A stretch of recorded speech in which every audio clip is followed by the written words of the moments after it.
Baik,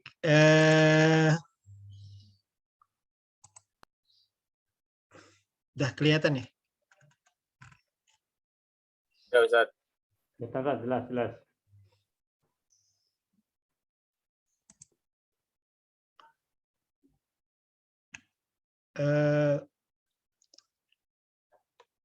Saya ingin menceritakan ya secara panjang lebar barangkali dalam masa perkuliahan pada hari ini tinjauan ekonomi Indonesia dalam lintasan sejarah dan kondisi kita sekarang ya, supaya potret kita lengkap gitu tentang ekonomi syariah dan ekonomi Islam ini apa sih sebenarnya yang telah terjadi ya. Ada beberapa rujukan yang saya pakai, tentu saja kalau yang sebelum masa Belanda itu ada sejarah Wali Songo ya. Wali Songo ini sebenarnya sebuah fakta sejarah ya. Ajaran mereka ada, makam mereka ada, peninggalan-peninggalan mereka ada, bahkan ada dokumen-dokumen sejarah yang misalnya ada catatan notulensi rapat para wali itu, jejak sejarah misalnya mereka ikut mendirikan kerajaan Demak ya kan, yang kemudian menghapus kekuasaan Majapahit. Tapi tidak diakui secara resmi dalam sejarah Indonesia. Gitu.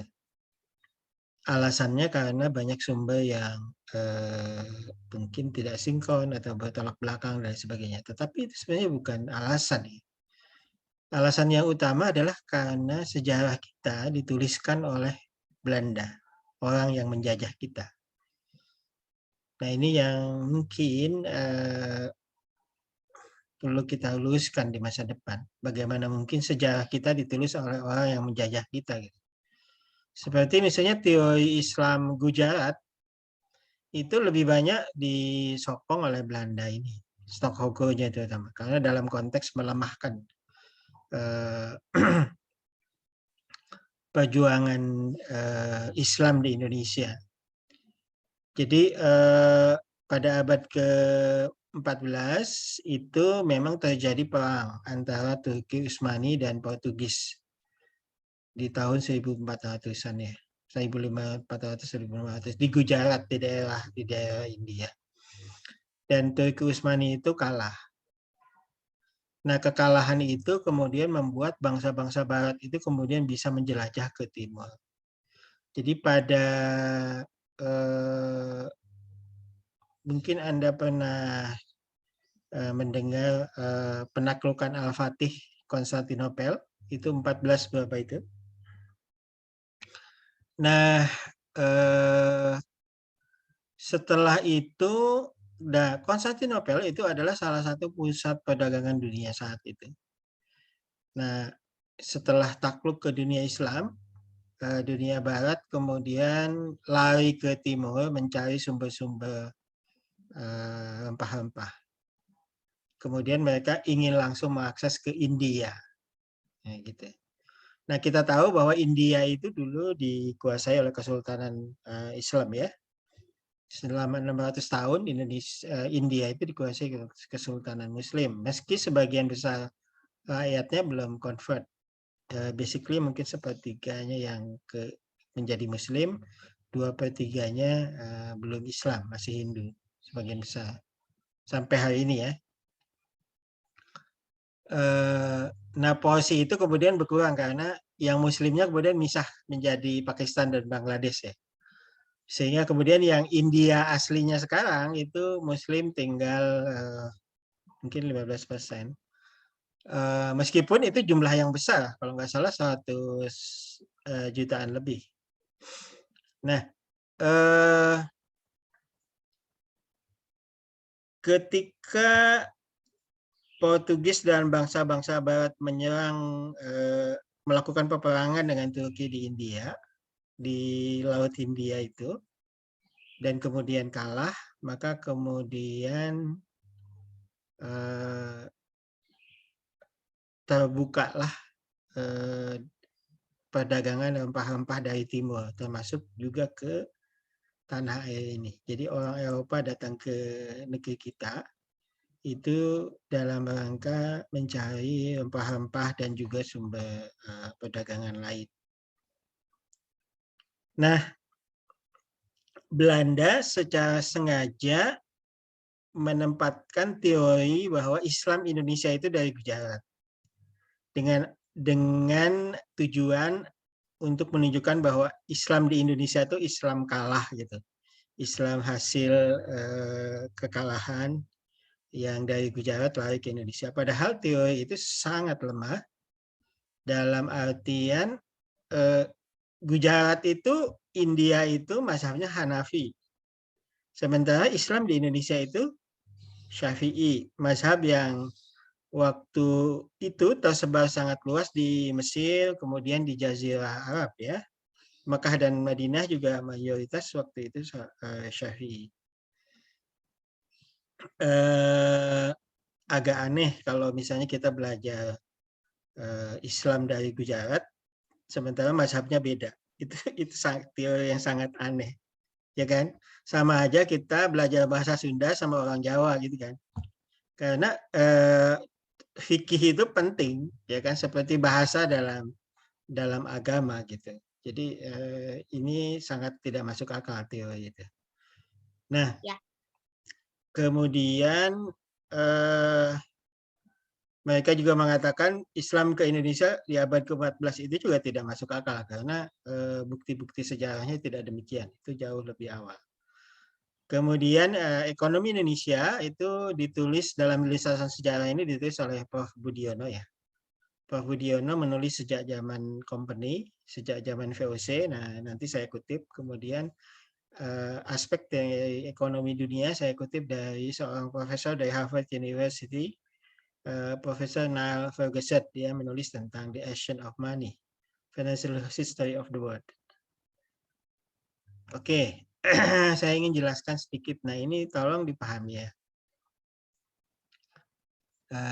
Kita bermain dengan sejarah dulu ya, supaya kita paham ya. Bagaimana ekonomi Islam itu dulu berperan dalam mengislamkan Indonesia.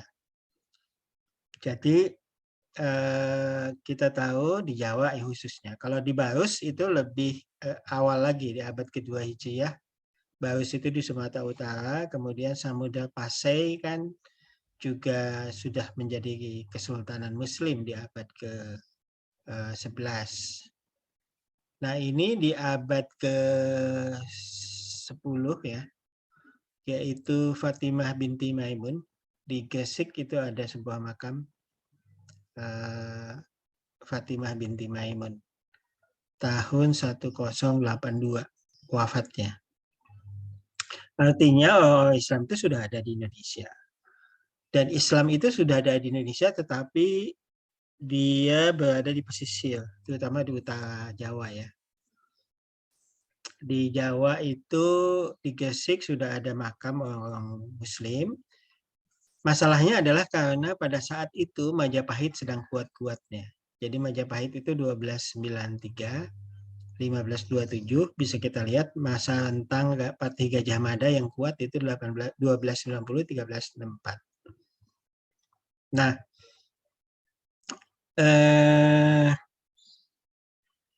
banyak yang salah paham bahwa urutan dari agama di Indonesia itu Hindu dulu, kemudian Buddha, kemudian baru Islam. Itu sebenarnya nggak terlalu tepat karena pada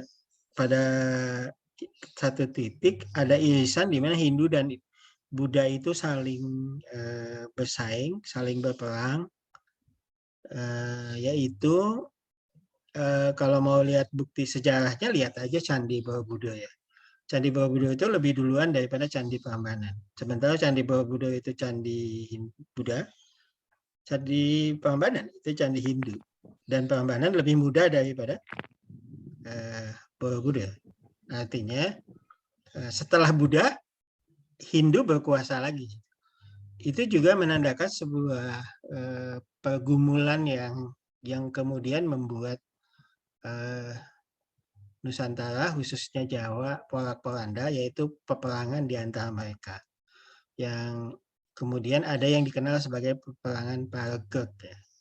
Peperangan yang hampir berlangsung selama 100 tahun. Mungkin karena saking lamanya, padahal catatan sejarahnya 70-an tahun.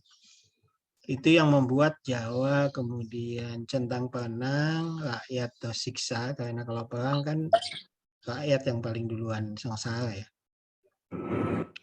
Nah, pada Brawijaya V, ketika mangkat Gajah Mada meninggal, itu Majapahit berada di titik nadir. Dalam arti kesejahteraan rakyat hancur lebur, peperangan terus, raja-raja kecil kemudian saling bersaing.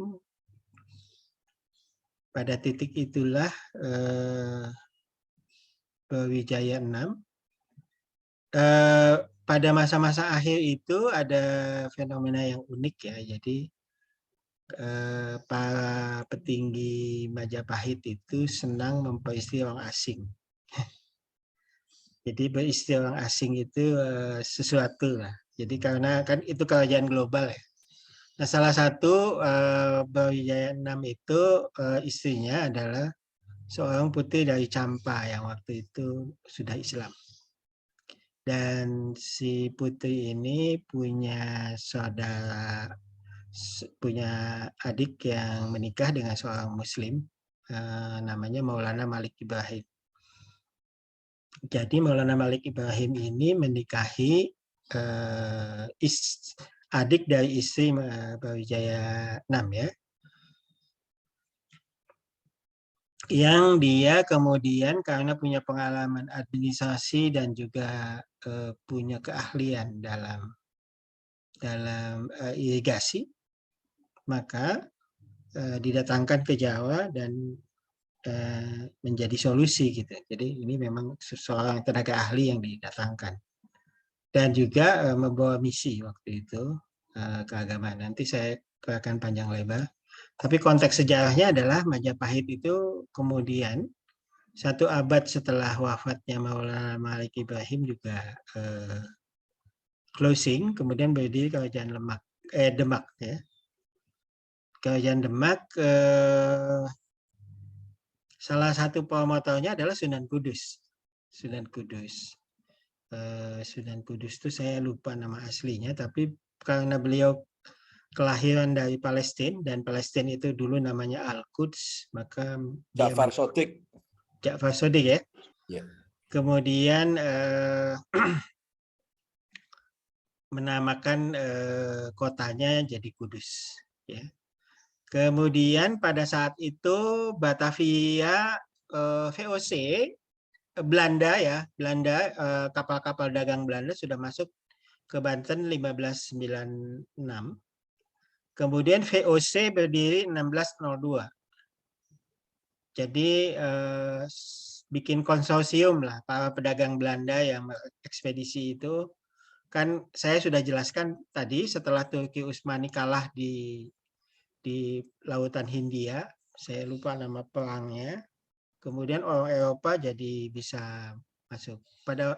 Pada sebelumnya itu perdagangan ini dimonopoli oleh pedagang-pedagang Nusantara, kemudian bekerja sama dengan pedagang dari Gujarat. Jadi rempah-rempah dari kita itu dibawa ke India dulu, dari India dibawa ke Konstantinopel, dibawa ke Venesia. Nanti saya cerita Venesia, ya. Kemudian VOC berdiri 1602, ya.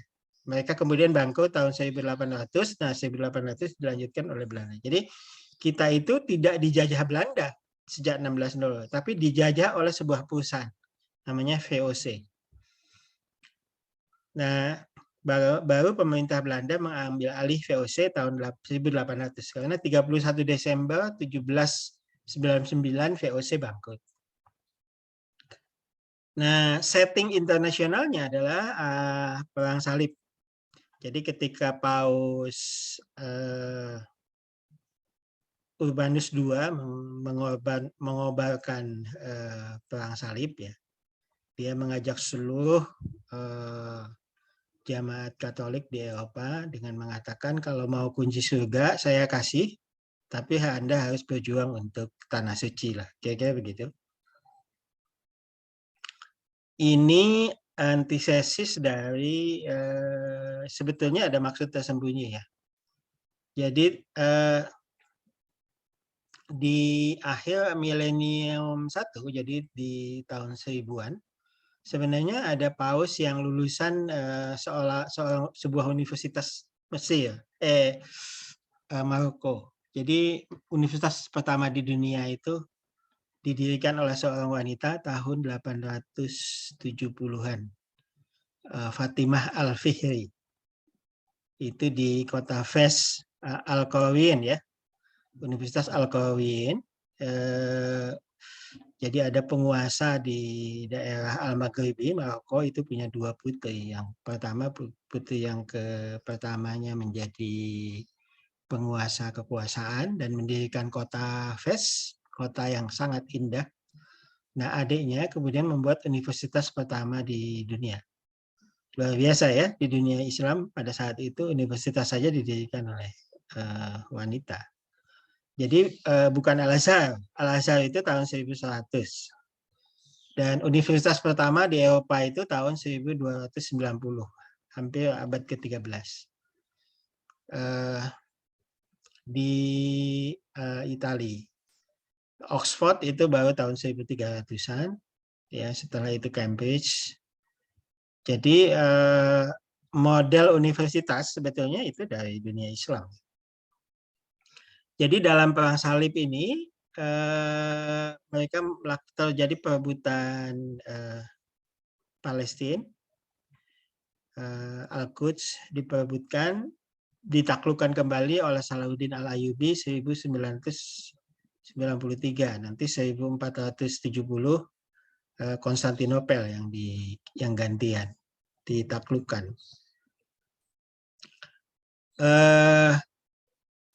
Salahuddin Al-Ayyubi. Nah, pada saat setelah perang salib, sebenarnya ini nggak berakhir ya. Terus-menerus terjadi peperangan. Nah, akibatnya pada saat Muslim dan Kristen berperang, ini juga menjadi warisan sejarah dunia ini. Maka Muslim dan Kristen hubungan dagang langsungnya menjadi sulit. Oleh sebab itu berperanlah sementara itu para pedagang Yahudi sebagai mediator. Gitu. Jadi ketika Muslim dan Kristen itu berperang, kemudian pedagang Yahudi itu berperan sebagai mediator. Karena apa? Karena dia bisa berdagang dengan kedua belah pihak. Nah, itu sebenarnya yang kemudian membuat mereka jadi menguasai perekonomian,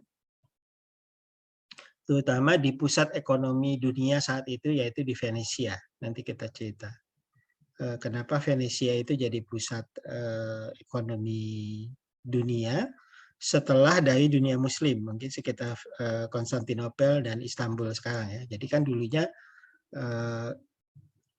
Istanbul,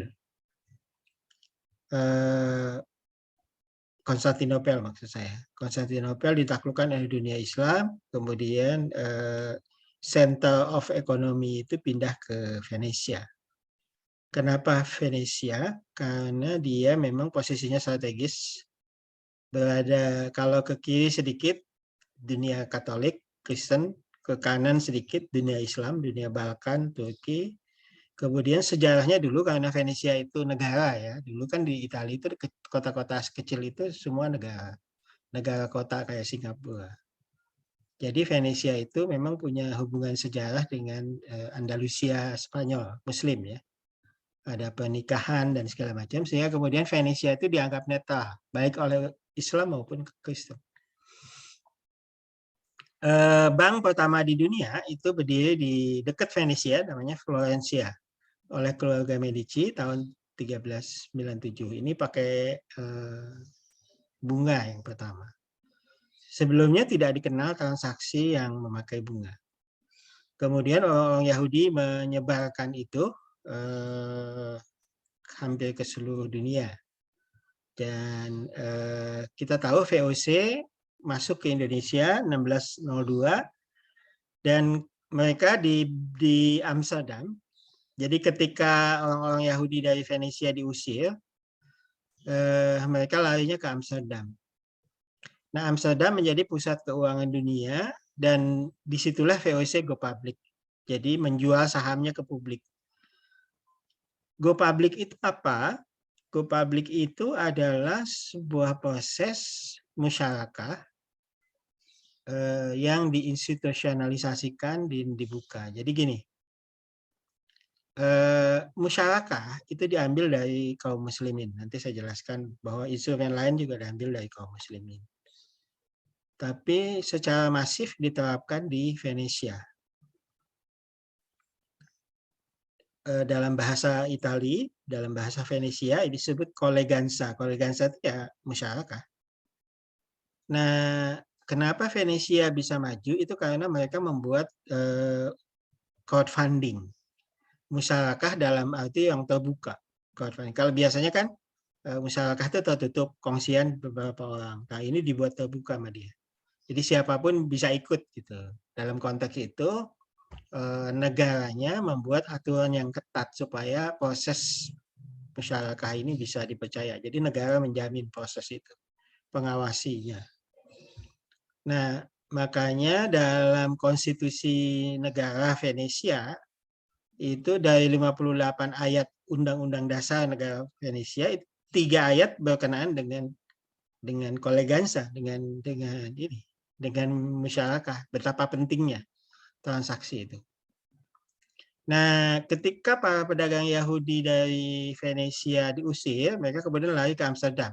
Larinya ke Amsterdam waktu itu adalah dunia Protestan. Kemudian mereka melakukan go public. Jadi sebenarnya ini proses colleganza, tapi kemudian dijual di pasar stok. Jadi kan Anda tahu, musyarakah share itu adalah saham. Kalau saham itu diperjualbelikan di pasar saham, namanya stok. Jadi bedanya share sama stok itu apa?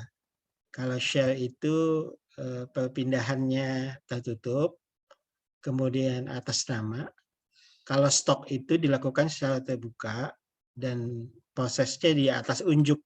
Jadi siapapun bisa berpindah tangan dan siapapun bisa mengklaim kepemilikan itu asal dia bisa menunjukkan suratnya. Nah, ini bentuk suratnya. Ini adalah the oldest stock in the world, VOC tahun 1606. Nah, VOC juga mengeluarkan bonds. Setelah stok, bonds. Tapi bonds itu sebenarnya lebih tua dari stok. Jadi IPO pertama di dunia itu VOC. Nah, itu kan kita ini ya. Nah, juga supaya kenal bahwa dua pusat keuangan dunia itu sebenarnya berkenaan dengan Nusantara. Pertama Singapura, dulu adalah tukar guling Inggris dengan Amerika Belanda ya. Jadi dulu Singapura itu Temasek itu milik Nusantara. Di bawah dalam kerajaan-kerajaan Nusantara, Melayu. Kemudian diduduki oleh VOC. Kemudian sementara Bengkulu itu diduduki oleh Inggris.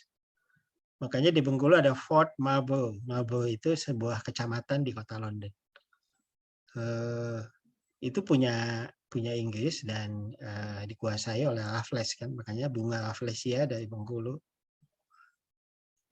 Nah, di abad ke-17 Bengkulu ditukar guling dengan Singapura. Jadi Singapura jadi milik Inggris, Bengkulu jadi milik Belanda. Lebih karena ya supaya ini aja katanya. Ya, yang lebih tragik lagi adalah Pulau Manhattan.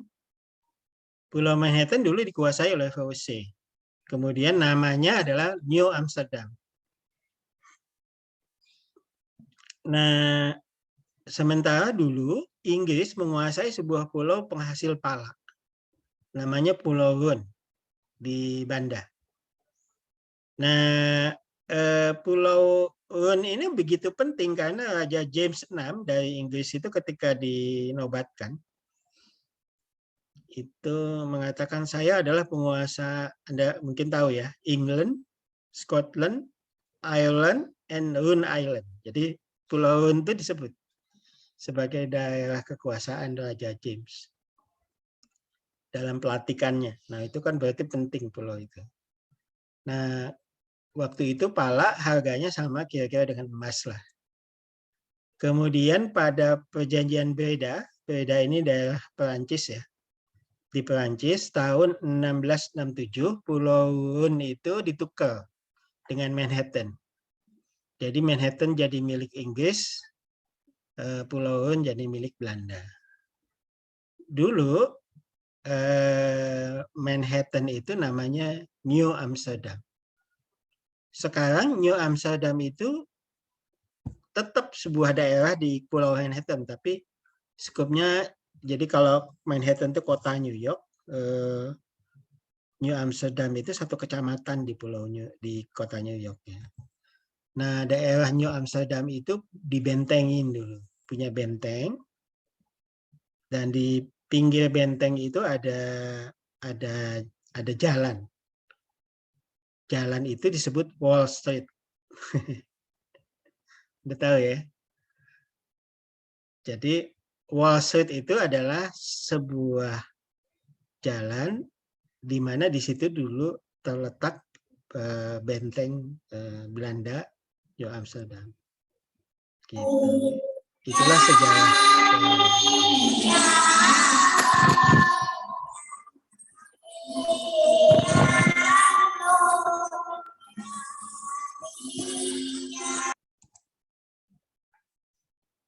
Oke, siapa ini? Nah, kita lihat dulu nih sebentar. Ini sekarang udah berapa orang yang hadir? 18. So, jadi konteks historicalnya itu supaya bisa dipahami bahwa sebenarnya negeri ini pernah menjadi negeri yang di mana konstelasi dunia itu terlibat. Jadi IPO pertama di dunia itu terkait dengan negeri ini, karena VOC mau mengekspansi negeri ini perlu modal, dan hasil IPO-nya kemudian dipakai beli senjata dan mungkin membunuhi nenek-nenek moyang kita itu ya, supaya bisa dipahami itu. Jadi kita itu sebenarnya punya catatan sejarah yang hebat dalam konteks ekonomi. Nah, sekarang kita coba ke tanah airnya gimana. Jadi Maulana Malik Ibrahim itu ke Indonesia itu membawa teknologi irigasi supaya dipahami. Nah, teknologi ini memang banyak berkembang di daerah subtropis, terutama di Palestina misalnya contohnya. Jadi dulu di Gujarat.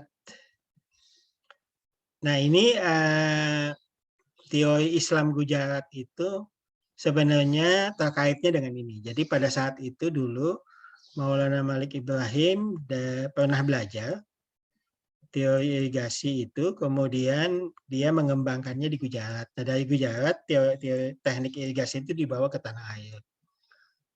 Kita tahu zaman Hindu dan Buddha, rakyat itu menanam bertani dengan tanda hujan. Nah, ketika teknologi itu dibawa ke Indonesia, maka produktivitas pertanian meningkat. Nah, ini terekam sebenarnya dari sebuah film tentang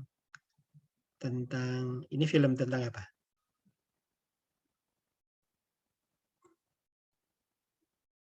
Tentang perang salib. Ada yang tahu nggak? Halo? Belum nonton. Ya. Jadi ini film tentang perang salib yang cukup objektif karena konsultan sejarahnya itu adalah Profesor Hamid Dabasi dari University of Columbia, seorang Palestina ya. Oke, bisa kita lihat dari film itu di abad ke-12 itu sistem irigasi sudah sangat menyebar di Ini suaranya nggak keluar ya? Tak. Suaranya keluar nggak? Nggak ya? Keluar. Oh, iya. Di saya yang salah speaker.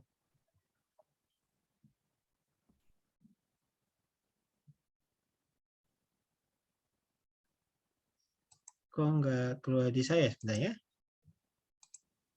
Oke. Halo. Oke.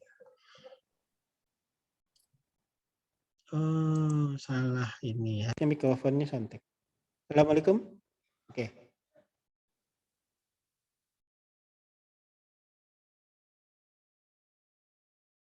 Nah ini jadi ceritanya di film itu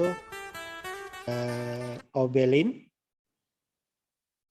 seorang bangsawan dari Perancis, itu dia berselisih dengan aktor jahat di dalam perang salib. Ya, ada seorang aktor jahat yang senang melakukan penganiayaan. Dia kemudian diasingkan di Yerusalem ke pedesaan Palestina sekarang. Dan kita bisa lihat bahwa sebenarnya sampai hari ini daerah yang disebut Israel itu adalah daerah pertanian yang subur. Karena memang sejak abad ke-12 sistem irigasi itu sudah berjalan baik.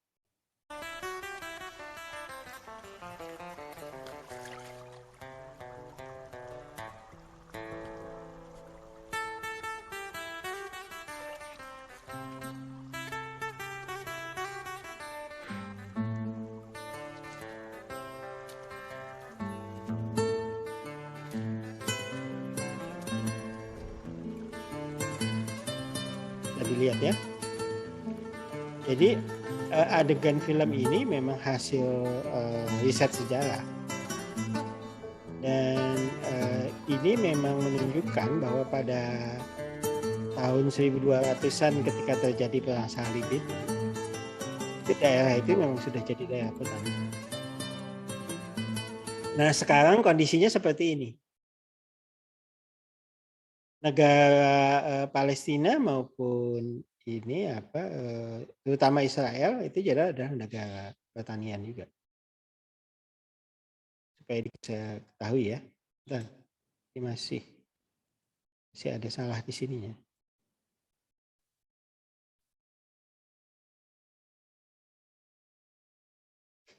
Nah,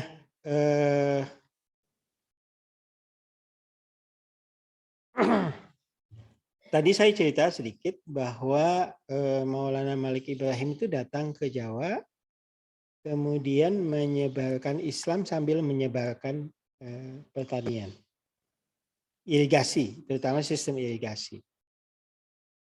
Jadi masih ada peninggalan beliau, sistem irigasi di daerah sekitar Gresik. Dan itu juga jejak-jejaknya itu begini. Daerah penghasil padi di Jawa Timur itu 65% berada di aliran Sungai Berantas yang muaranya ke Gresik. Jadi memang sejak zaman dulu desain irigasi itu memang digerakkan dari Sungai Berantas itu. Dan kita tahu bahwa sistem irigasi itu membutuhkan engineering dari sisi sosialnya. Kan orang harus menata aliran air, jadi kan sawah harus ditata, aliran air lewat, kemudian air itu lewat, kemudian keluar lagi, ya kan? Nah, ini tidak cocok untuk masyarakat yang punya kasta seperti zaman Jawa waktu itu. Sehingga struktur sosial masyarakat Hindu itu nggak cocok untuk ngembangin sistem irigasi, karena kan ini harus ditata. Coba Anda bayangkan kalau misalnya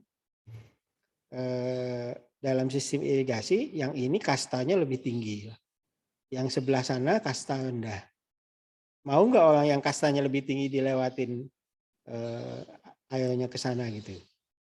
Mungkin terjadi berantem. Akhirnya kemudian mereka menyadari bahwa tatanan masyarakat ini harus diubah.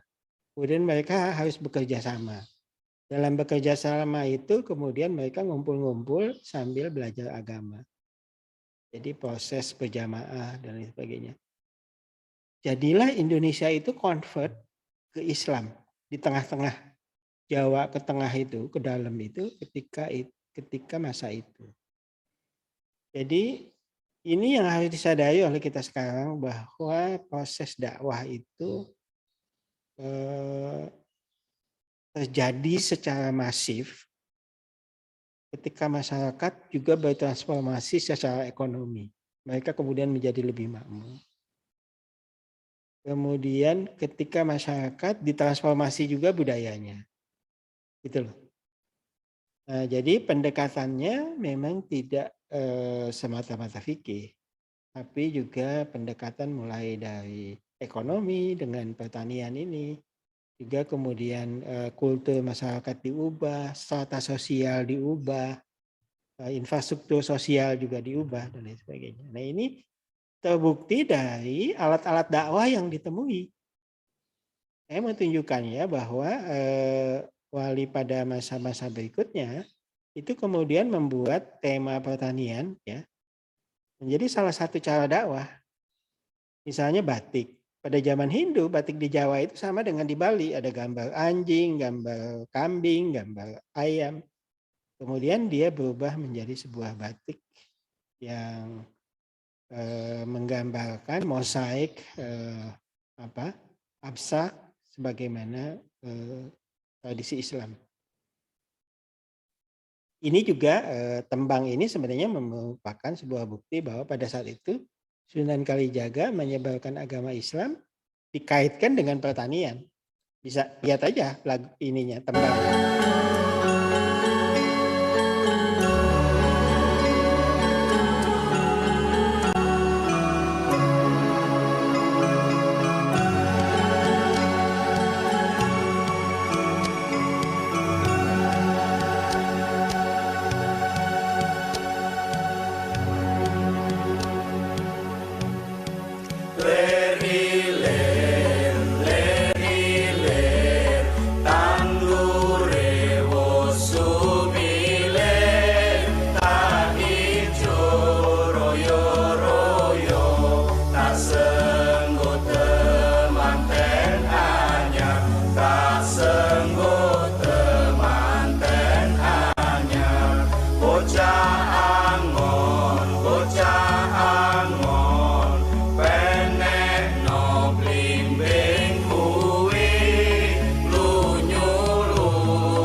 Saya sedikit aja. Jadi di situ ada belimbing belimbing kui ya. Itu adalah sejenis belimbing yang sudutnya ada 5 kan. Dan itu sebetulnya adalah simbolisasi dari rukun iman ya. Rukun Islam. Oke. Yang 5. Nah, jadi mereka mengajarkan Islam sambil bergembira dalam pertanian, sambil juga mengajarkan konsep-konsep penting. Konsep penting yang diajarkan di situ apa? Konsep tentang waktu dan masa depan. Karena bahasa Jawa, Sunda, bahasa Nusantara lama itu tidak mengenal konsep waktu. Yang dikenal adalah konsep kasta. Jadi kan ada bahasa halus, bahasa kasar, ya kan? Tapi nggak ada gerund kan, nggak ada grammar waktu kan dalam bahasa Jawa maupun Sunda, dalam bahasa Indonesia juga. Jadi konsep waktu itu nggak dikenal dulu dalam budaya Indonesia. Kemudian Wali Songo itu mengajarkan sebuah konsep baru, yaitu kita harus bersiap-siap mumpung masih ini, mumpung masih itu. Artinya kita berpikir tentang masa depan, tentang akhirat gitu. Jadi akulturasi dari ajaran-ajaran inti agama itu dimasukkan dengan nilai-nilai budaya ya. Kemudian sambil juga ada proses transformasi ekonomi pertanian. Sehingga kemudian jadilah seluruh Jawa itu jadi Muslim. Ini proses yang ajaib, luar biasa dan juga luar biasa sukses ya. Karena pada masa sebelumnya negeri ini bukan negeri Muslim gitu. Tiba-tiba jadi pada Muslim semuanya, hampir semuanya, kecuali beberapa pencilan seperti di Bali, kemudian di Baduy lah. Jadi mereka-mereka yang tidak menerima itu tentu saja ya ada. Kemudian melarikan diri, ada yang melarikan diri ke Bali, ada yang melarikan diri ke Baduy ya. Nah, supaya juga dipahami bahwa dakwah Islam itu memang sejalan dengan pembangunan ekonomi, dakwah ekonomi gitu. Itu yang mungkin harus kita sadari ya, sebagai sebuah pembelajaran. Next, berarti pada masa berikutnya, nah ini saya mau cerita sedikit bahwa setelah Istanbul atau Konstantinopel itu ditaklukkan, kemudian perekonomian pindah ke Venesia. Di sini Venesia, Florencia ya. Jadi kita lihat di sini daerah Kristen ke kiri, ke kanan itu dulu daerah Islam ini kan, Bosnia. Ini sudah Balkan, bagian sudah Islam. Dan Venesia itu dulu negara yang sangat dekat dengan Andalusia. Ada pernikahan antar bangsawan mereka dan sebagainya. Nah, ketika Katolik menguasai dan mereka banyak berhutang dengan para pedagang di Venesia, kemudian pedagang Yahudi di Venesia itu diusir, larinya ke dunia Katolik, ke Amsterdam. Nah, sampai abad ke-20, sampai sebelum Cina berkembang pesat, Amsterdam itu masih pelabuhan tersibuk di dunia.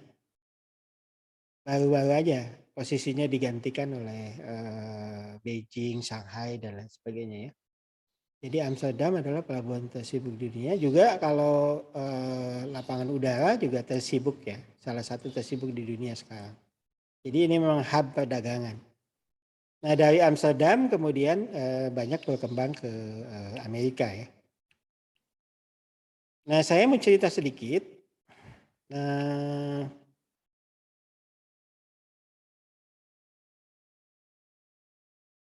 Bahwa sebenarnya dalam Injil itu usury juga dilarang, ya kan?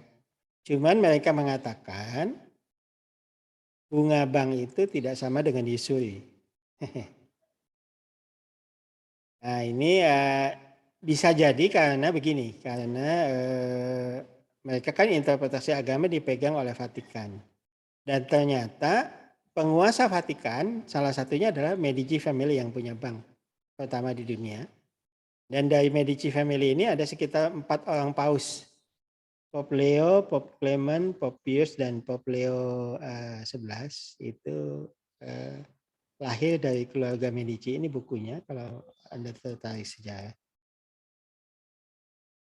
Bank pertama kali di dunia. Nah, Bank of Vatican itu kalau Anda lihat laporan keuangannya itu ada net interest result. Jadi Bible-nya mengatakan usury is forbidden, tapi Bank of Vatican-nya ada net interest result ya.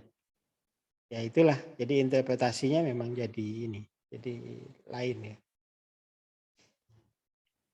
Oke, kita tahu bahwa dalam sejarah sebenarnya umat Islam yang mengembangkan ekonomi pada saat keemasannya, misalnya ya, istilah cek di dunia modern itu dari sak. Jadi gini, Bahkan sejak di abad-abad pertama dunia Islam ya, penaklukan. Ketika misalnya pasukan Umar bin Khattab, Khalifah kedua itu menaklukkan Persia, kemudian mendapat ghanimah yang besar. Kan ghanimah itu tidak bisa serta-merta dibagi saat itu, kan harus dikumpulkan dulu, kemudian dihitung, kemudian kalau itu bentuknya emas dijual dan lain sebagainya. Nah sementara orang yang berperang ini kan bisa segera bubar kan, harus bisa segera bubar setelah menang. Kaum muslimin pada saat itu Baitul Mal ya mengeluarkan apa yang disebut sebagai sak. Sak ini basically adalah hak tagih. Jadi Baitul Mal mengeluarkan sak, hak tagih. Jadi setiap pasukan yang ikut dalam jihad itu diberi syak hak tagih.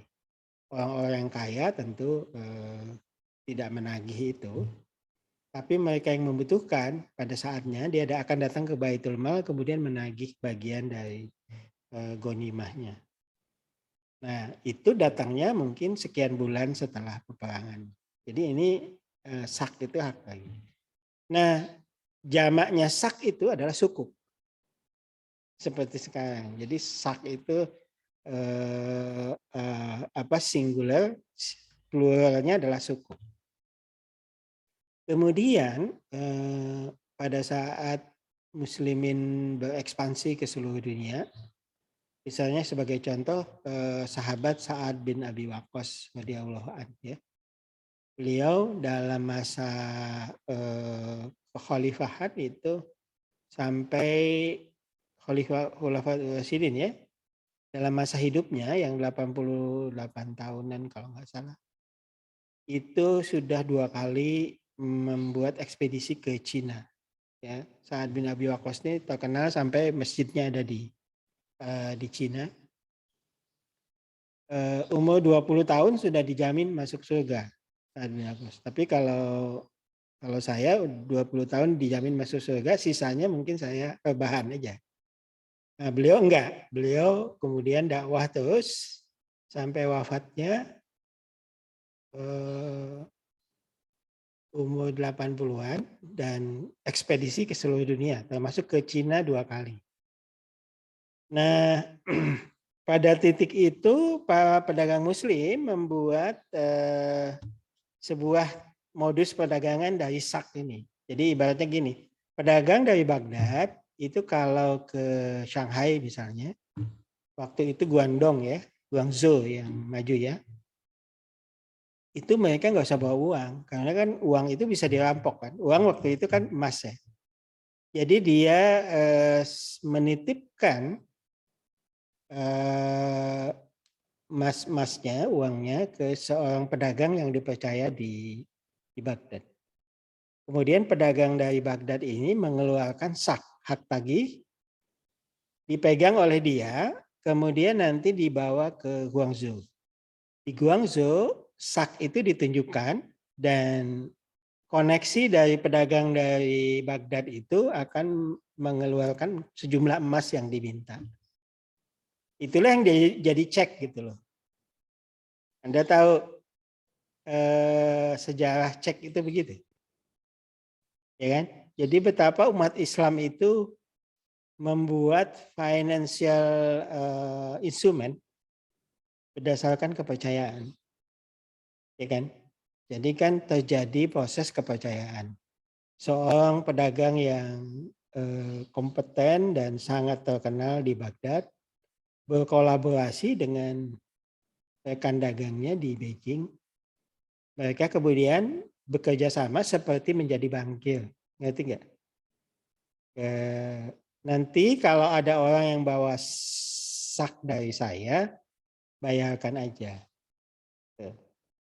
Nah, sambil mengeluarkan sak tentu saja mereka juga ada kepentingan, yaitu salah satu mudharibnya adalah para pedagang besar tadi. Demikian juga sebaliknya, kalau membawa dagangan dari Cina, pedagang yang menjadi partnernya di Guangzhou itu juga ikut bermitra. Oh iya, saya juga ikut dalam perdagangan ini sebagai salah satu musyarakah ya, musyarik ya. Kemudian mereka juga ikut gitu. Bisa dibayangkan nggak kayak itu? Nah itu yang disebut sebagai cek sekarang. Cek itu adalah sak dan itu namanya hak tagih.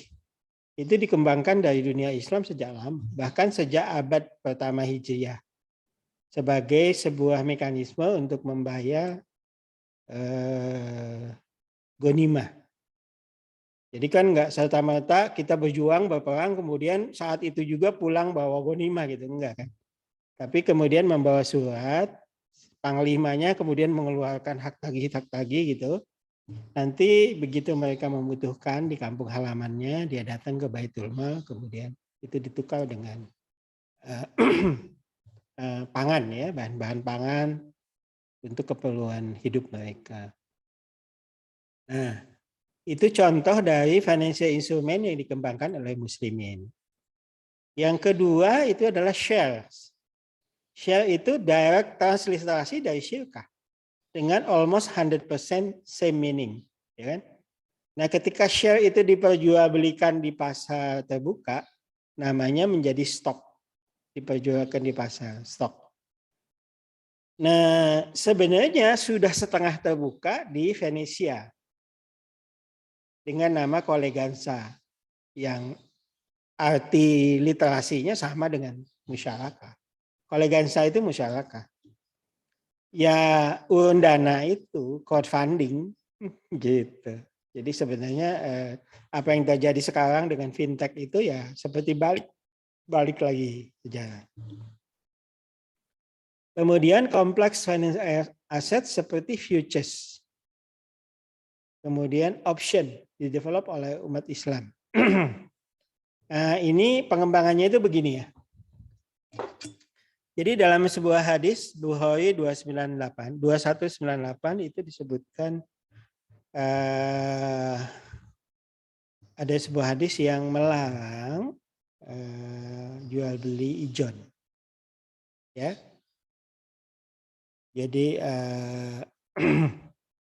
Rasulullah SAW mengatakan kalau Allah berkehendak bahwa panen itu tidak terjadi, maka atas alasan apa Anda mengambil uang dari saudaramu gitu kan. Nah, kemudian Rasulullah SAW menetapkan bahwa yang namanya jual beli itu harus spesifik. Kualitasnya sekian, kuantitasnya sekian, harus jelas. Harga per kilonya itu sekian. Nah, oleh sebab itu kemudian muslimin mencari solusi. Kalau ini kan jadi ijon. Tapi kalau bikin transaksi dengan saya akan menjual gandum jenis ini harga sekilonya sekian, tapi delivery-nya nanti 6 bulan mendatang. Nah itu perjanjian itu disebut salam. Kenapa disebut salam? Karena perjanjian itu menyelamatkan dari praktek ijon. Nah sekarang transaksi pada saat ini tapi delivery-nya mendatang dengan harga yang disepakati saat ini, itu kemudian menjadi kunci bagi pengembangan instrumen keuangan yang disebut sebagai futures. Jadi model transaksi ini dibawa ke Perancis. Di Perancis ini disebut sebagai letters de faire. Letters de faire dalam bahasa Perancis itu adalah surat salam. Salam. Jadi gini, kalau ada petani gandum, dia katakanlah mau nanam nih sekarang. Kemudian dia ketemu sama kelompok pembuat roti. Petani gandum butuh kepastian harga, pembuat roti butuh kepastian pasokan. Kemudian mereka bersepakat membuat agreement bahwa dalam 6 bulan mendatang gandum yang akan ditanam ini itu akan dijual dengan harga misalnya 1.000 rupiah per kilo dengan kualitas gitu spesifik. Maka delivery-nya 6 bulan mendatang. Maka si pedagang akan mendapat kepastian pasokan. Dia akan dipasok 6 bulan mendatang gandum kualitas ABC gitu ya. Kemudian si petani mendapatkan kepastian harga. Jadi dia nanam sekarang, harga 6 bulan pada saat panen itu dia udah fix. Misalnya dia udah ngitung bahwa biaya produksinya HPP dari gandum itu Rp800 per kilo. Jadi ketika harganya 1.000, dia bisa masuk. Nah, ikatan kontrak seperti itu membuat masing-masing pihak mengurangi risikonya. Nah, dari Perancis, instrumen ini dibawa ke Amerika. Karena sebagian dari Amerika itu jajahan Perancis. Dan itulah yang kemudian menjadi basis bagi pendagangan futures untuk komoditi seperti gandum ya. Di Chicago Board of Trade tahun 1865. Yang itu menjadi kunci bagi kemajuan agribisnis di Amerika. Itu. Jadi ini sebenarnya inti dari proses pengembangan ekonomi secara syariah. Ya, supaya bisa difahami bahwa solusi ekonomi syariah itu pertama adalah menghilangkan mudarat, ijon misalnya tadi, tapi tiba-tiba kemudian memberi manfaat dengan hedging. Nah sekarang pertanyaannya kenapa transaksi semacam futures itu yang jelas-jelas dikembangkan oleh orang Islam tidak bisa diterapkan di Indonesia. Sampai hari ini di daerah sekitar saya orang Betawi asli masih mengijonkan pohon rambutannya, masih mengijonkan padinya.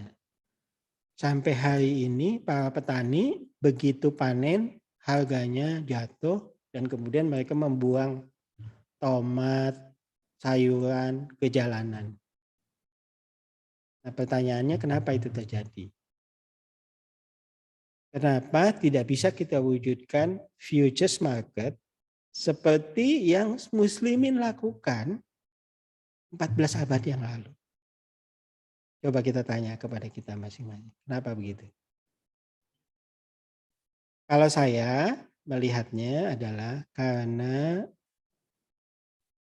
tidak ada yang menjaga tatanan hukum ekonomi. Kemudian tidak ditegakkannya hukum ekonomi itu membuat masyarakat jadi saling mengkhianati, Jadi kan gini sebenarnya.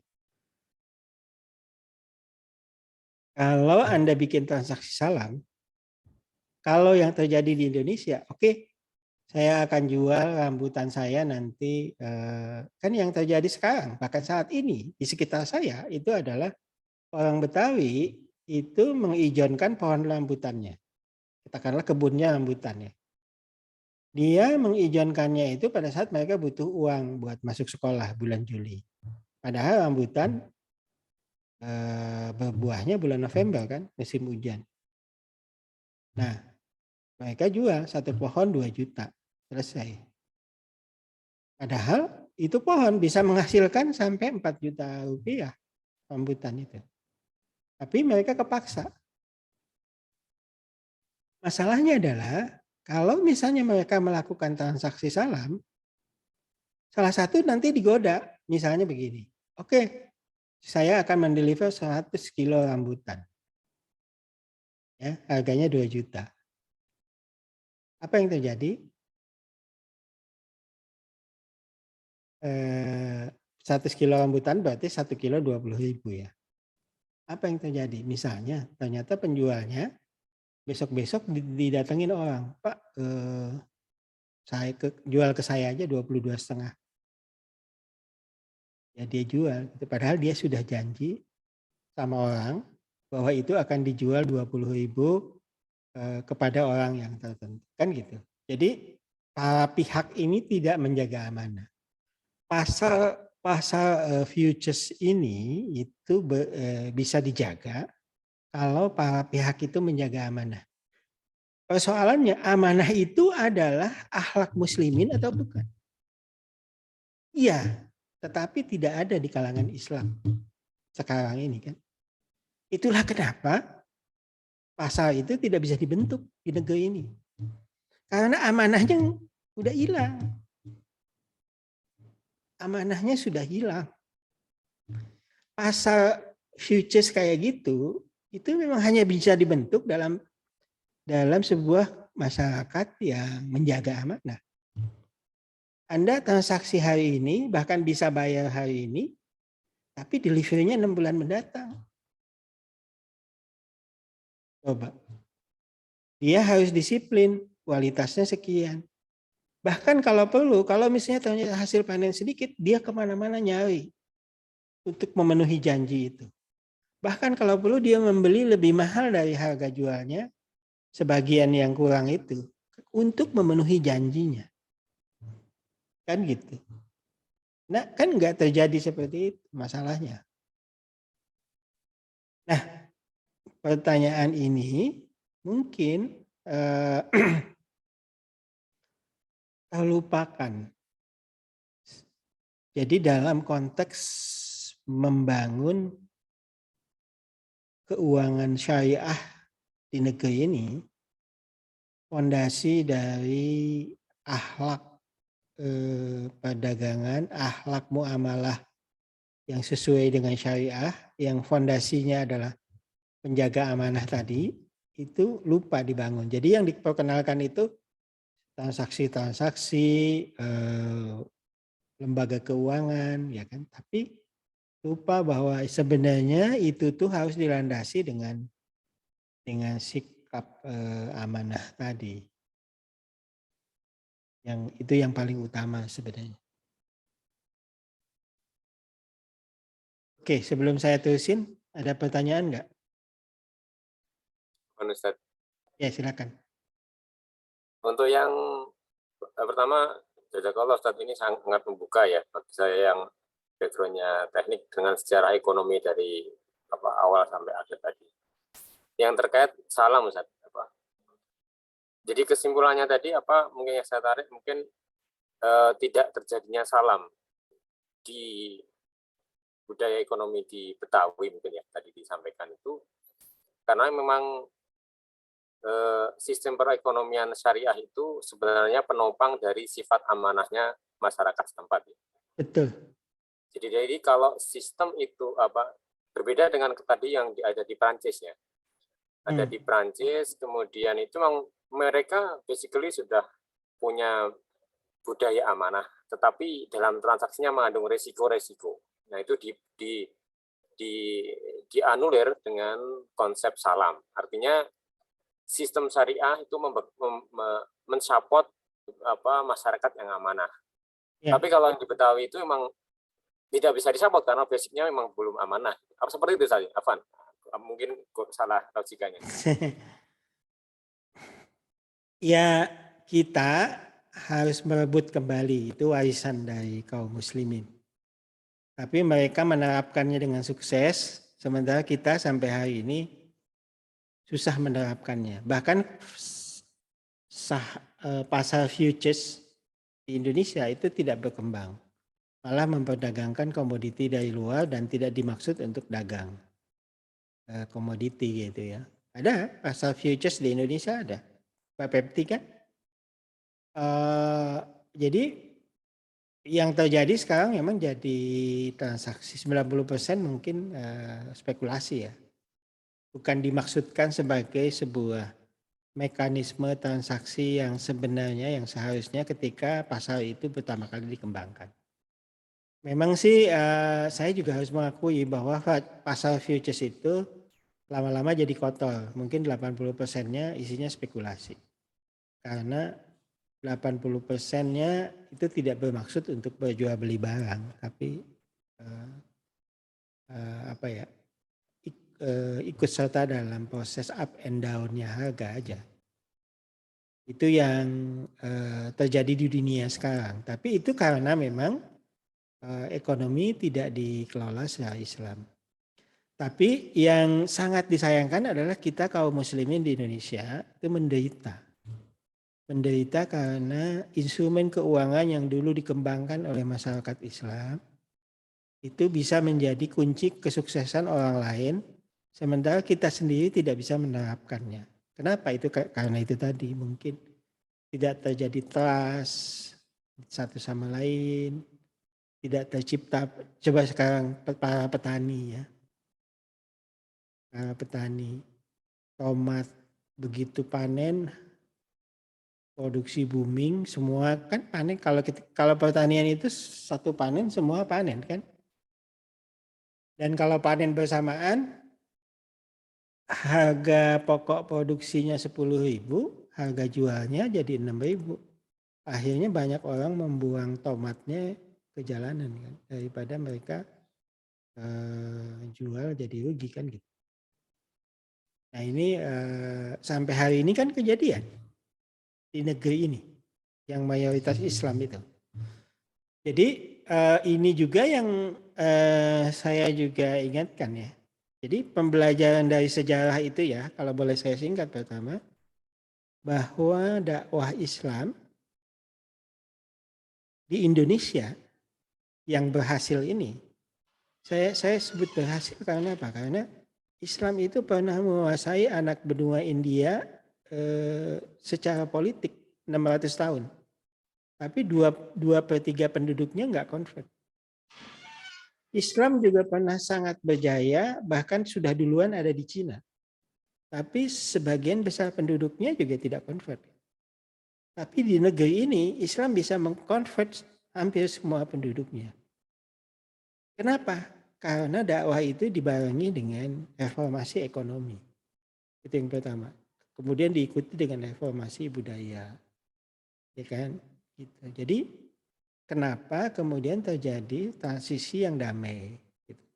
Itu yang pertama. Jadi menurut saya dakwah ekonomi yang berhasil akan membuat dukungan bagi dakwah Islam yang sangat kuat. Masa lalu maupun insya Allah di masa depan. Begitu.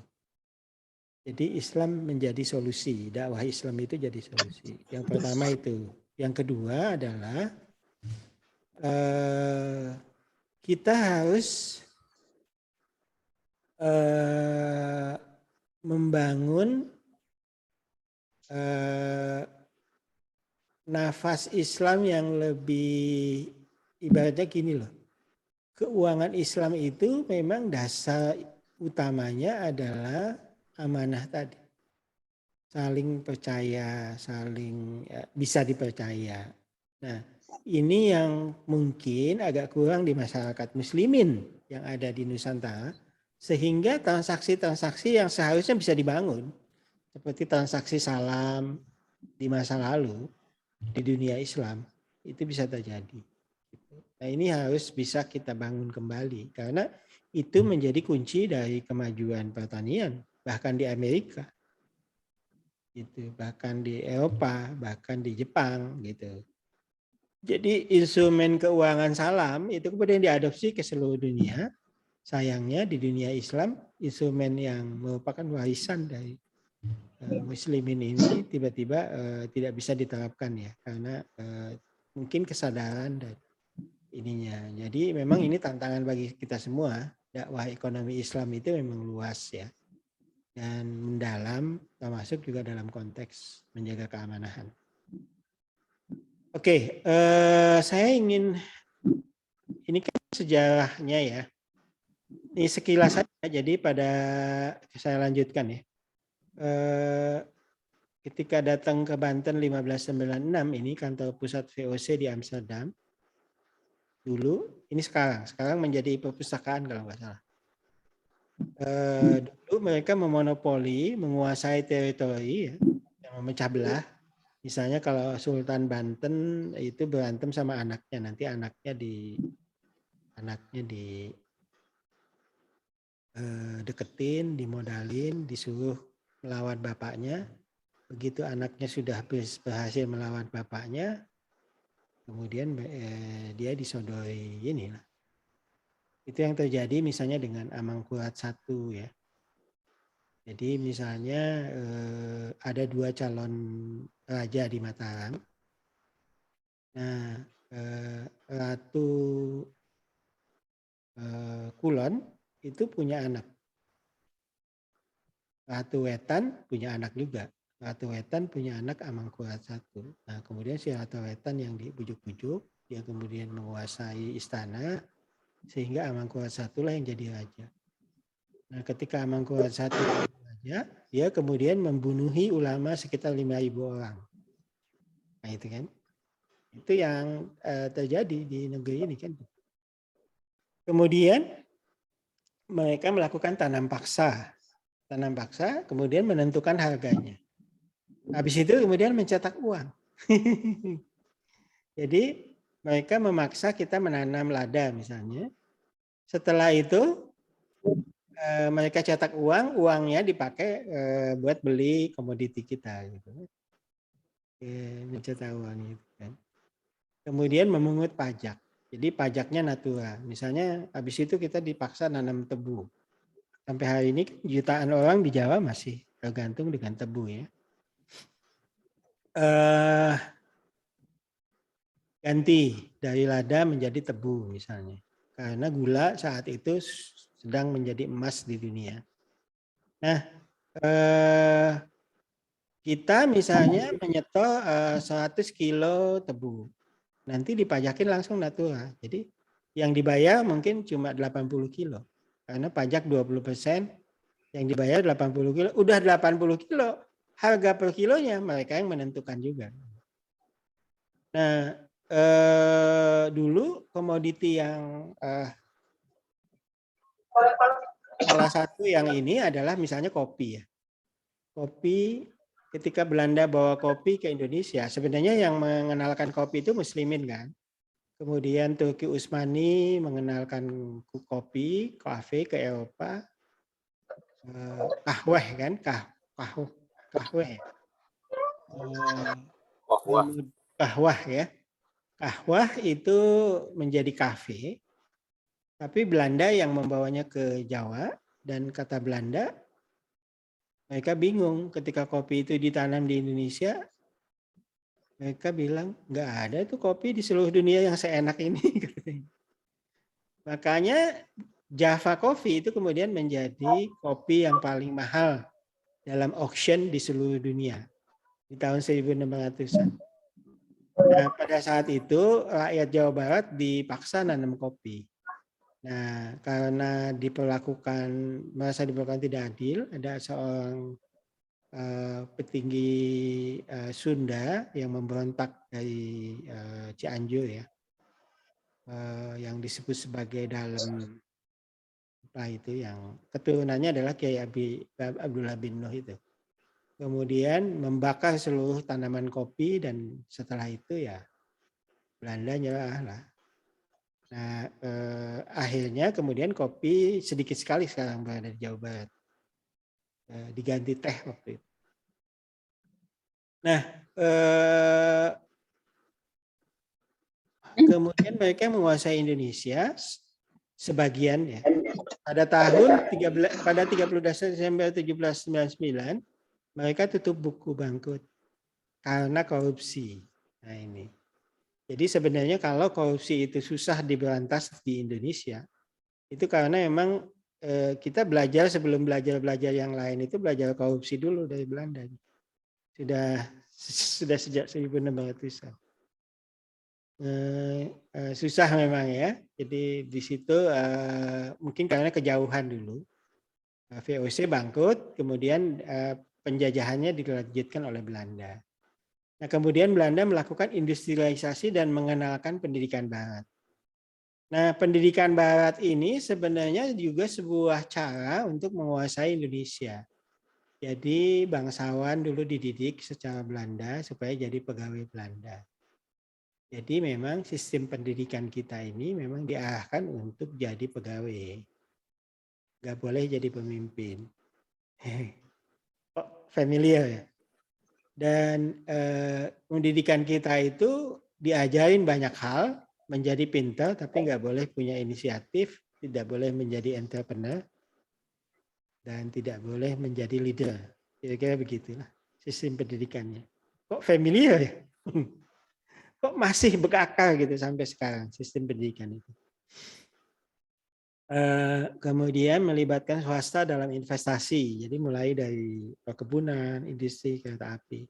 Kereta api itu mulai swasta. Jadi sejak Perang Diponegoro selesai, kemudian mereka membangun jaringan kereta api. Makanya kan yang pertama itu jaringannya ada di Ambarawa, dari Mataram untuk Mataram sampai ke Semarang. Kantor pusatnya ada di Lawang Sewu itu. Tapi perusahaan yang itu sebenarnya lain lagi dengan perusahaan yang basisnya di Bandung. Kantor pusat KAI yang sekarang. Jadi setelah yang pertama ini bangkrut, jaringannya digantikan oleh perusahaan lain, Belanda lain yang mengembangkan jaringan kereta api ke seluruh Nusantara yang pusatnya di Bandung. Kenapa pusatnya di Bandung? Karena pada saat itu memang Belanda berencana memindahkan ibu kota dari Jakarta ke Bandung. Mereka kemudian memindahkan hal-hal yang vital dulu. Kereta api, kemudian sekolah teknik, ITB, itu dibangun di Bandung. Pos, kan yang paling penting dulu itu pos. Kantor pusat PT Pos itu nempel ke kantor gubernur di Bandung, di Gedung Sate. Kalau nggak percaya silahkan Anda main. Nah itu karena zaman jalan Dendels juga adalah jalan pos dulu kan. Karena kan pos itu seperti jaringan internet dari masa lalu ya. Dan juga ngebangun kota-kota itu di Jawa itu adalah basisnya adalah jarak dari berkuda selama 8 jam. Jadi makanya kota-kota di Jawa itu jaraknya ya konstan sekitar 30 kilometeran ya.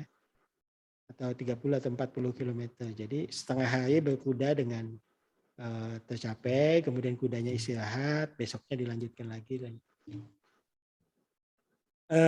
Segregasi penduduk berbasis ras dilanjutkan, kemudian secara ini sebenarnya pendidikan Belanda itu juga mengikis penggunaan huruf Arab ya. Jadi setelah perang di Penogoro, di mana Penogoro itu Anda bisa lihat saat di Penogoro itu ditulis dengan bahasa Arab Jawa ya. Dan dulu ningrat Jawa itu berbahasa Arab Pegon tulisannya. Jadi emang tradisi sejak zaman Sunan Ampel kan. Sunan Ampel itu ahli administrasi. Jadi dulu yang menguasai administrasi itu adalah para santri karena dulu ilmunya didatangkan dari kan dulu pusat kebudayaan dunia itu ada di mana? Ya ada di Timur Tengah, di Turki, di Palestina. Dulu peperangan yang terbesar di dunia adanya di mana? Ya di Palestina. Makanya panglima perangnya yang paling jago-jago datangnya dari sana. Termasuk Sunan Kudus kan gitu. Nah,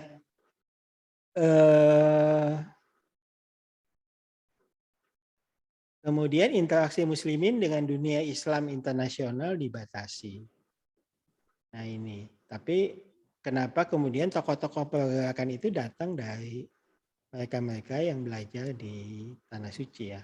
Karena mereka kemudian berinteraksi, mengenal, melihat dari luar, kemudian gitu. Nah, salah satu yang menginspirasi tentu saja para haji. Nah itu salah satunya adalah Haji Omar Said. Haji Omar Said, Anda pernah ke Surabaya dan ke rumahnya Cokro Aminoto ya. Saya bersahabat dengan salah satu cucunya. Dan ayah mertua saya juga itu dari Syarikat Islam ya, aktivis Syarikat Islam. Jadi Cokro Aminoto itu kemudian mendidik banyak tokoh bangsa yang kemudian menginspirasi kemerdekaan negeri ini. Nah, mungkin dari sana kita lihat jejak-jejak Belanda ini banyak. Pertama, sistem keuangan berbasis riba, sistem ekonomi yang tersegregasi, ya, di mana non-pay dijadikan buffer dalam perdagangan. Memang sengaja dibuat supaya pribumi ini tidak mendapat nilai tambah yang besar dari perekonomian. Sistem produksi yang terfokus pada komoditi. Jadi sampai hari ini negeri ini memang fokus pada, nah, makanya kan sampai Pak Jokowi sendiri program ekonominya adalah hilirisasi. Basically hilirisasi itu adalah sebuah konsep ekonomi yang merombak sistem produksi komoditi ini. Karena kan mayoritas ekspor kita masih primer dan sekunder. Hilirisasi artinya kita lebih banyak mengekspor tersier dan seterusnya. Misalnya kalau PTP itu sekarang produksinya teh, harusnya dia produk dari teh itu apa? Ya obat kanker, ya obat perasa makanan. Jadi hilirnya daripada memproduksi CPO lebih baik memproduksi turunannya gitu loh. Turunannya apa ya? Selain minyak ada bahan bakar, ada bahan-bahan kimia yang lain. Gitu.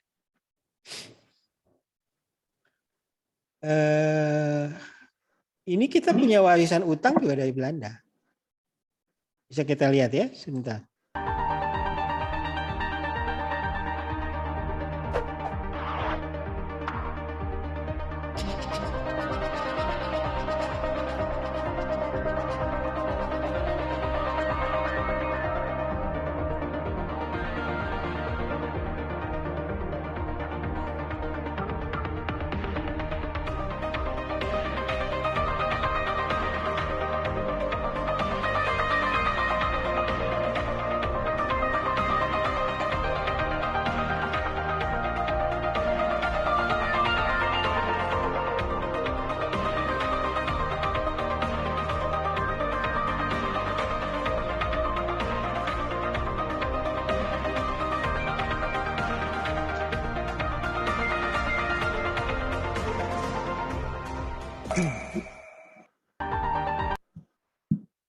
Begitu ya.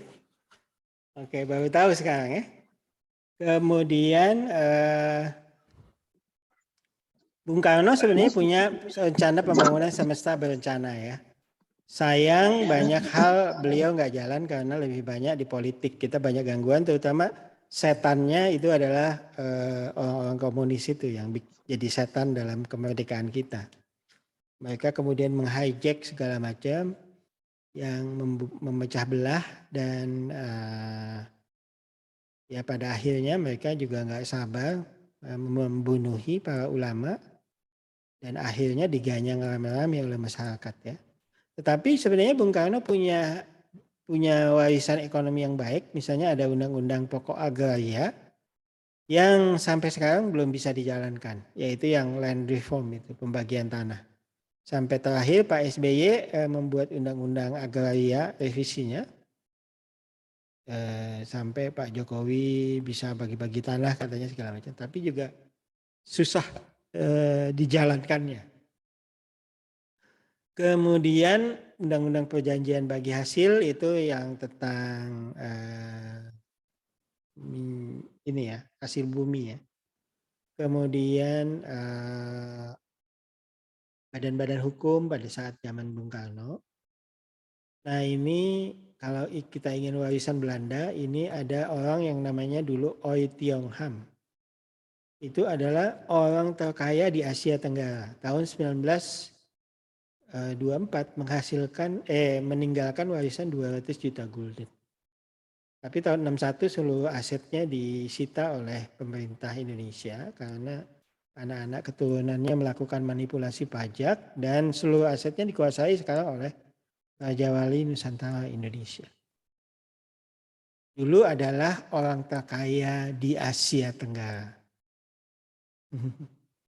Nah itu Belanda, kelakuan Belanda itu. Jadi membuat orang terkaya di Asia Tenggara, jutaan orang menanam tebu, tapi yang kayanya seorang ini. Dia dulu rumahnya di tengah kota Semarang itu 19 hektar. Saya dulu pernah sekeluarga ke sini. Sekarang jadi kantor OJK, istananya masih berdiri bagus. Jadi kantor OJK Jawa Tengah. Dulu rumahnya seperti ini, ada kebun binatang dan lain sebagainya. 19 hektar di tengah kota Semarang. Zaman Soeharto ada pelita sampai 5, Pak Harto sebenarnya dia punya GBHN ya. Dia punya struktur pembangunan dan salah satunya menurut saya adalah membuat rakyat bisa memenuhi kebutuhan pokok, swasembada dan sekolah murah ya. Pendidikan yang terjangkau. Jadi anak petani bisa kuliah dan dengan itu kemudian anak-anak petani itu meningkat pendidikannya. Ini yang menurut saya luar biasa ya. Selain hal-hal yang diwariskannya juga tidak KKN dan juga militerismenya yang kebablasan. Tetapi banyak hal sebetulnya dia bangun dengan baik. Karena ini yang mungkin tidak diketahui banyak orang, tapi dulu saya menjadi konsultan BRI lama, termasuk juga pada saat mau mendirikan BRI Syariah ya. Pak Harto itu zaman Volksklaat, zaman Belanda, sebelum dia bergabung dengan PETA, pasukan Jepang, itu beliau tamat sekolah SMP, itu bergabung dengan Volksbank atau Bank Rakyat Indonesia sekarang. Sebagai kira-kira jadi kayak manti kredit gitu.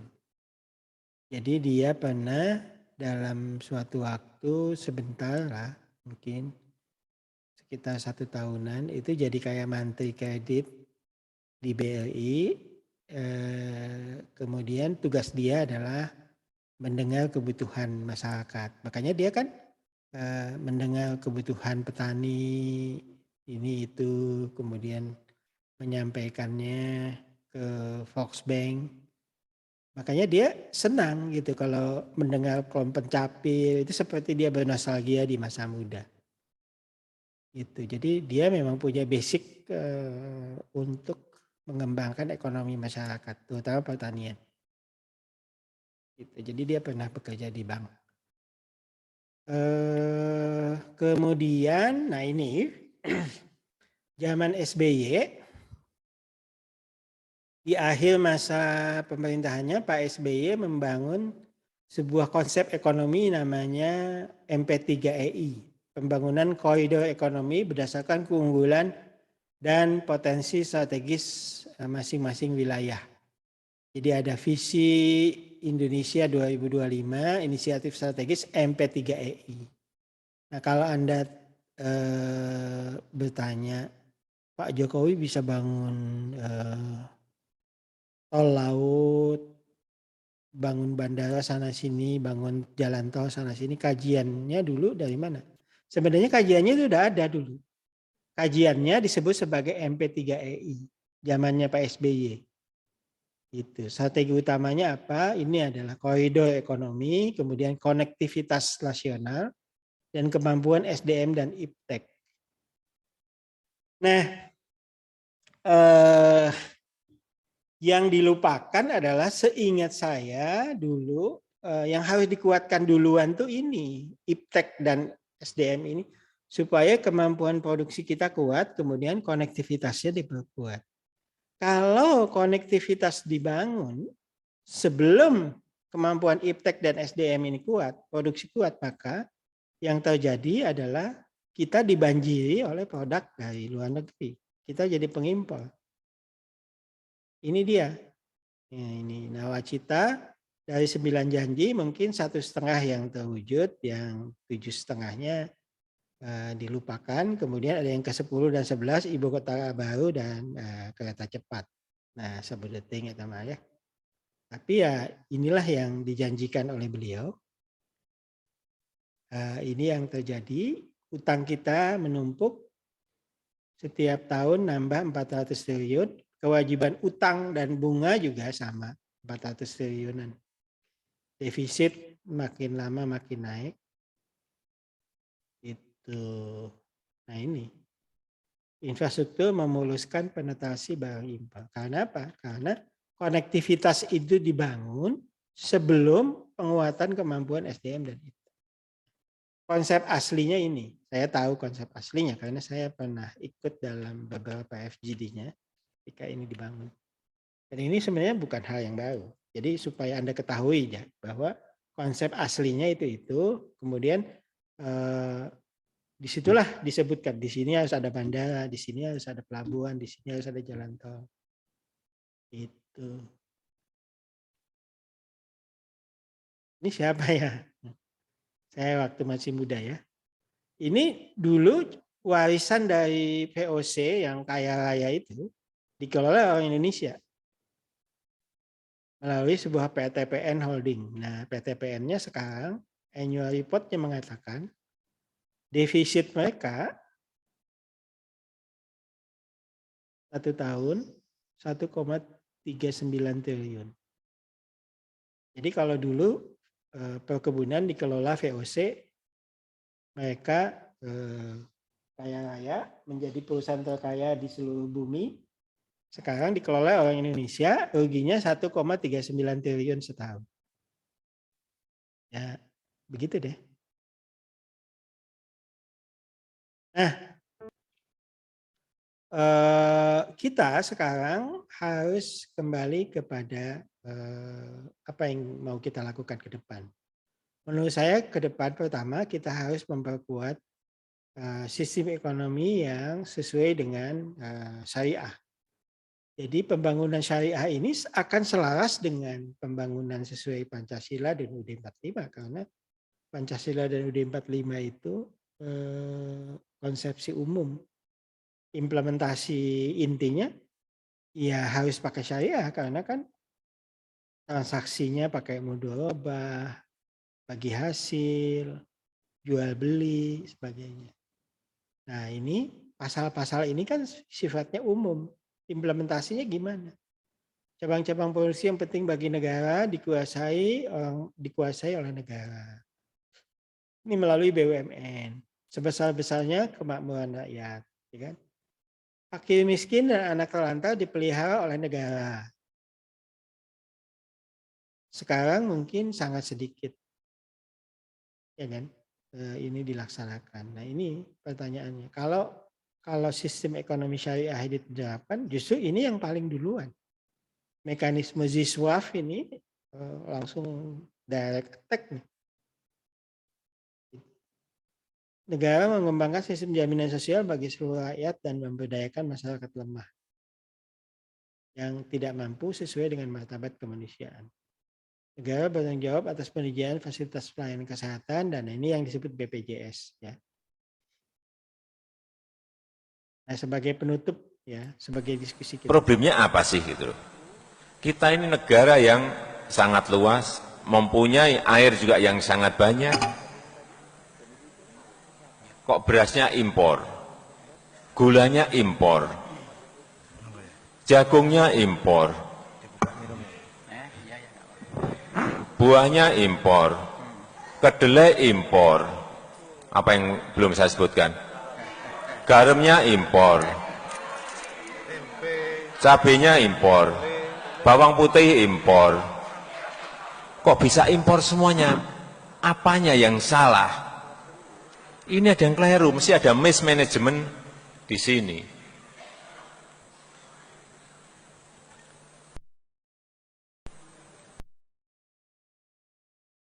Sementara itu orang yang menjajah kita ketika Indonesia lepas dia belajar.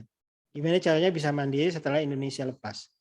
Kemudian dia menjadi the second biggest food exporter in the world.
Oke. Jadi number one food exporter in the world adalah Amerika, USA, yang luasnya 270 kali dari Belanda. Ya. Sementara negara dengan luas 60% dari Amerika itu Indonesia. Sebenarnya secara rentang kita ini sama. Jadi dari LA sampai New York itu rentangnya kira-kira dari Sabang sampai Merauke ya. Tapi kan kita kebanyakan air. Nah, kalau Amerika tanah semua itu. Nah, nomor 1 Amerika, nomor 2 Belanda yang 270 luas tanahnya. Kenapa mereka begitu? Karena ketika Indonesia lepas dari Belanda tahun 1949 resmi. Tapi sejak tahun 47 setelah mereka lepas dari Perang Dunia, mereka mengatakan Perang Dunia sudah selesai, kita juga Indonesia juga sudah lepas, kan secara 45 kan juga sudah lepas. Kemudian mereka berpikir dari mana sumber kekayaan negeri ini. Kemudian mereka menggiatkan pembangunan pertanian. Mereka ingat dulu pernah menjajah sebuah negeri yang sangat kaya, sangat subur, sebentar lagi lepas. Kita harus membuat negeri kita jauh beratus-ratus kali lebih subur. Makanya mereka kemudian bergiat membangun pertanian. Dan mereka membangun secara kolektif. Jadi misalnya gini, perusahaan keju terbesar di Belanda itu dimiliki oleh petani, peternak sapi, Richard Clark, kan gitu. Jadi para peternak itu mendapatkan kesejahteraan dari nilai tambah produknya. Demikian juga dari New Zealand gitu loh. Perusahaan susu dari New Zealand, Fonterra, itu dimiliki oleh koperasi peternak sapi.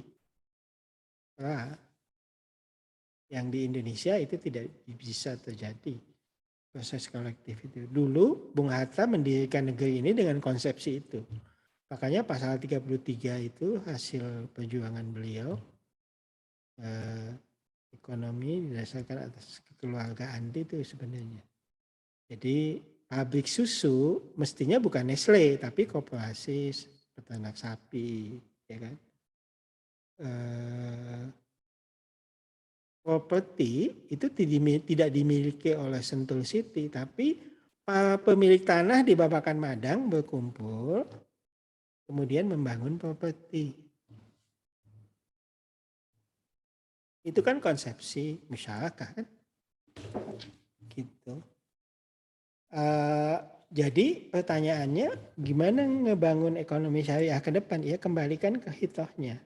Kita harus mengembangkan konsepsi-konsepsi yang jangan bikin properti syariah apalagi yang nipu gitu loh.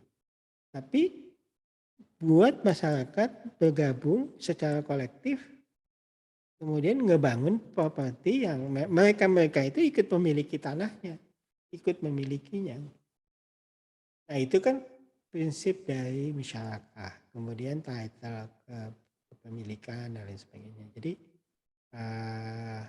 saya kira itulah konsepsi syariah, konsepsi Islam yang dipakai oleh orang lain dan berhasil membuat mereka sejahtera. New Zealand negara yang sejahtera, Belanda negara yang sejahtera, negara-negara Skandinavia itu sejahtera. Salah satunya diantaranya adalah koperasi konsumen mereka, misalnya supermarket itu dimiliki oleh konsumen, jadi koperasi konsumen kan. Jadi konsumen ikut memiliki SHU dari tempat mereka belanja. So sistem itu dikembangkan oleh muslimin, dipakai oleh orang lain, mereka sejahtera, kita belum. Nah, gimana caranya? Ya rebut kembali sistem itu, pakai oleh kita dan terapkan di negeri ini. Menurut saya itu salah satunya. Kemudian hal-hal yang negatif dari sistem ekonomi yang mereka kembangkan. Jadi kan gini sebenarnya. Barat itu mengembangkan ekonomi tapi kemudian nambahin riba, nambahin macam-macam. Nah itu yang kemudian menjadi mudarat. Nah mudaratnya dihilangkan. Jadi transaksi keuangannya dihilangkan ribanya, dihilangkan spekulasinya. Itu mungkin 80% sebenarnya warisan dari Islam. Sehingga kemudian inovasi sendiri dan merusak. Sistem-sistem yang lain banyak hal sebenarnya juga diadopsi dari transaksi muslimin. Hanya saja memang ada infrastruktur yang juga harus kita bangun ya. Seperti misalnya itu tadi amanah, saling percaya. Ini juga dakwah ekonomi syariah itu juga termasuk juga membangun kultur amanah itu, mengembalikan kepada akhlak Rasulullah SAW dalam bermuamalah. Siapa yang tidak malu kalau orang lain jadi amanah, sementara Nabi kita judulnya Al-Amin, julukannya Al-Amin gitu kan. Kok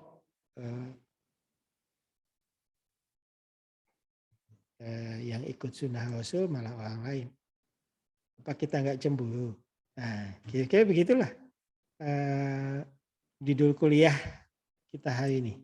Ada pertanyaan nggak sebelum nanti saya tutup dengan tugas presentasi minggu depan?